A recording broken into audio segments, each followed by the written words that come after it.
the fact that Harvard put out something asking kids for their recipes from home, and we have a Murphy alum, Lily Gullidge, who put in Mobile County's shepherd's pie recipe, and tonight Harvard is making that for the first time as sort of a regional outreach.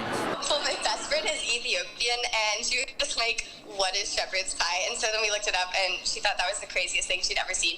But my other friends who'd had it before were very excited. I really thought that was an amazing thing. First of all, it's amazing to have a student as great as Lily at Harvard, but for them to do that kind of PR move and make kids feel more at home, I think that's a great move on Harvard's part.